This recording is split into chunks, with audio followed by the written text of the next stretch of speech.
Je m'appelle Rachel Miller.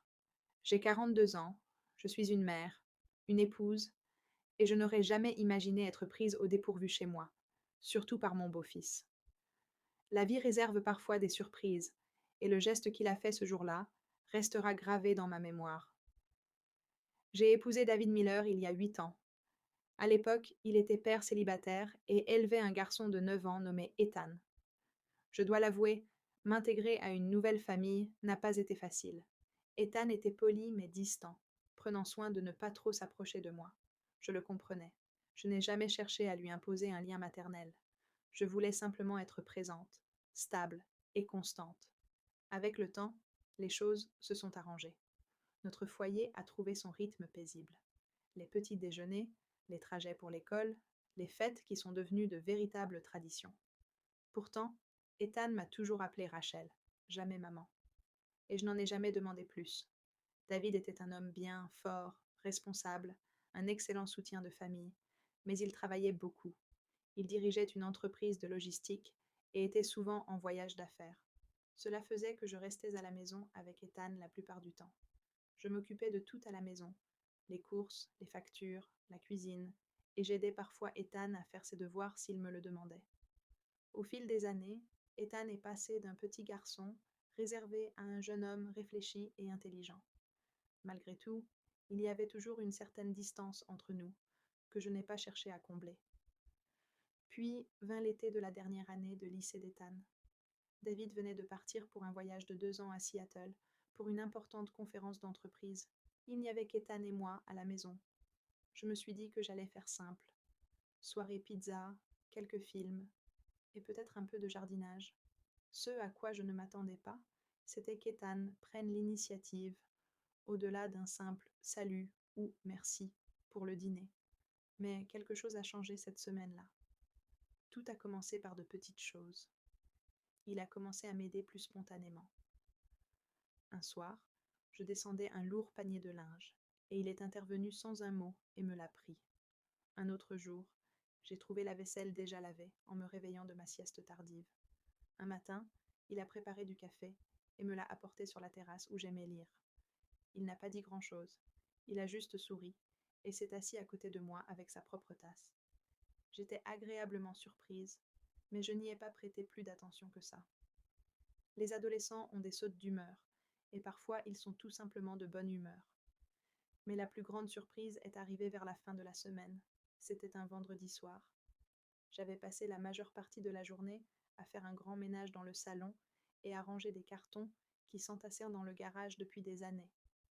Quand je me suis effondrée sur le canapé, j'étais épuisée. Mes cheveux étaient en désordre, mes vêtements poussiéreux et j'avais mal aux pieds.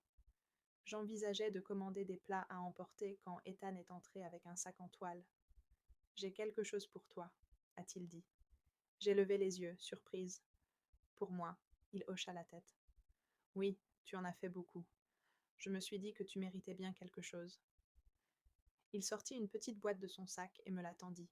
C'était un coffret de crème pour les mains aux senteurs lavande et romarin, mes préférés. Je ne me souvenais même pas de lui avoir menti. J'ouvris la boîte lentement, sous son regard. Je souris, mais ma gorge se serra. Ethan, merci, dis-je doucement. Il haussa les épaules, mais je sentais qu'il attendait ma réaction. Tu fais toujours tellement pour papa et moi. Je crois que je voulais juste te dire merci. Je sais que je ne suis pas toujours expressif, mais tu es importante, Rachel. Je restais muette, abasourdie. Ces mots signifiaient plus que je ne pouvais l'exprimer, si bien que je tendis la main vers lui et lui pris doucement le bras. Ça compte beaucoup pour moi. Vraiment? Il esquissa un sourire gêné, puis se leva. Je vais commander du chinois. Ton plat préféré, n'est-ce pas? Du poulet à l'orange. J'ai hoché la tête et il a quitté la pièce, me laissant là, serrant cette petite boîte comme si elle était précieuse. Je ne m'attendais pas à une telle attention de la part d'Ethan. Non pas qu'il soit impoli, il ne l'a jamais été, mais parce qu'il avait toujours été sur la défensive. Ce soir-là, nous avons dîné ensemble, ri devant un spectacle d'humour, et discuté pendant des heures. Je ne m'étais jamais sentie aussi à l'aise avec lui. Nous n'étions plus de simples colocataires polis. Nous étions une famille. Enfin, en harmonie. Le lendemain, je me suis réveillée dans une cuisine impeccable. Il avait préparé le petit déjeuner. Des œufs, des toasts, et même des fruits coupés, comme je le faisais pour lui quand il était plus jeune. Il a laissé un mot à côté de mon assiette. J'espère que ça te plaira. Merci d'être là. David est rentré 3 jours plus tard. Je lui ai tout raconté, et il a été très ému.